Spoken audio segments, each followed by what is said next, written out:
Joey, bro. He a fucking white boy. I swear to God, all winter I'm gonna be doing this shit.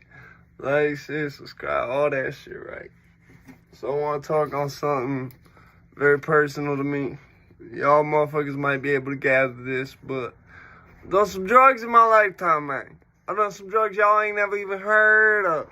Some shit that's not even classified as drugs. This shit is extracted from, like, pond cleaner. The shit they make K2 out of. Not the leaves, the shit they spray on it. You know what I'm saying? Let me tell you.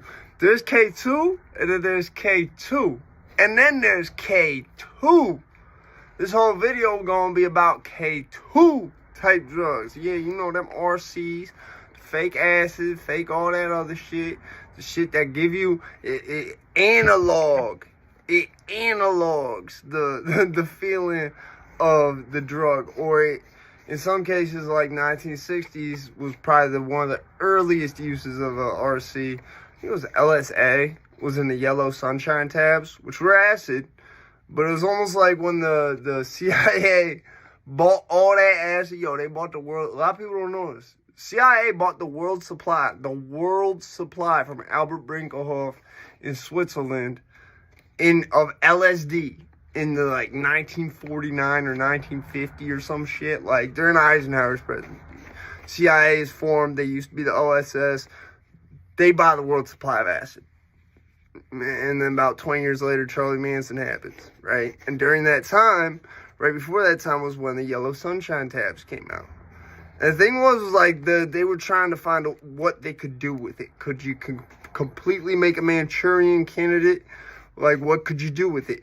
And the LSA it was basically designed to analog LSD. However, it only analoged the warping of audio perception.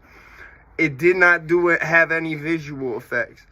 Like, my brother Miles always told me, yo, if I ever found, like, pure LSA tabs, I would want to do them shits. He's like, bro, it was in the yellow sunshine. I'm like, so you just want to be, like, not knowing what anyone is saying to you? Because I'll tell you one thing, man. The video, like I said, is about research chemicals. We're going to talk about two specifics that I have extensive experience with. I don't know the name of the specific RCs that are in this, although I believe one to be MEO PCP4 or MEO PCP3, which analogs dust. It's a more intense dust trip that lasts about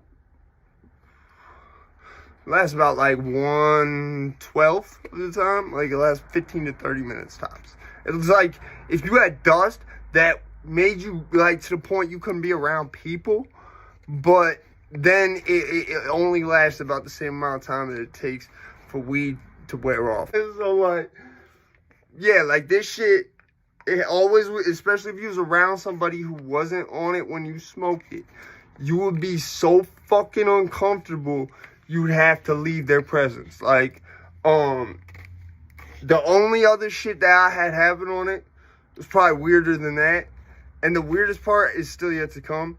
So now I smoked it another time by myself, yo. And I hallucinated an entire phone call. Like, heard my phone ring, everything. Was on the phone with my boy who was locked up, who I kind of done dirty on some shit. He's talking about sending Chinese gangsters to my house. He's not even partially Chinese.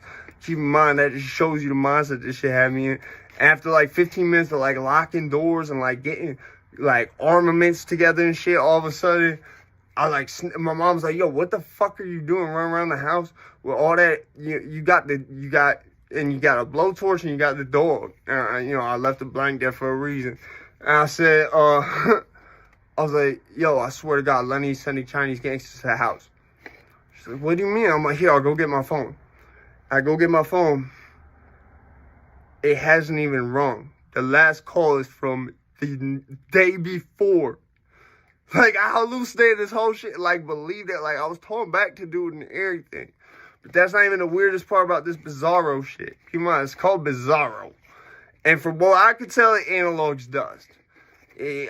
But definitely in a weird-ass fucking way. Like, my boy said everyone looked like Gollum. He still won't smoke it to this day. Like, I don't know. They gave it to me because to this day, I don't know only motherfuckers who smoked that shit in the whole town we was in. And most people, this is the weirdest part, most people, when they smoked it, called the police on themselves. I'm not even fucking joking. Like, I knew at least 5 other kids besides my brothers who would smoke this shit. Keep in mind, one of them brothers almost called the cops on himself. And then, like, his older brother was like, nah, you bugging, it'll wear off. And sure enough, it did. That's the one who said everything looked like Gollum. You know what I'm saying? Because he's like, bro, you just gotta smoke it when you're alone and no one else is awake. I'm like, that's weird. And so, like, me and my boy go home and we smoke the shit, like, together. There's no one around us who's not smoking the shit. So it's just me, him, and my wife. And we go back to my parents' house, we're smoking the shit, and we're like, yo, what the fuck was this kid on, bro? Like, what was he talking?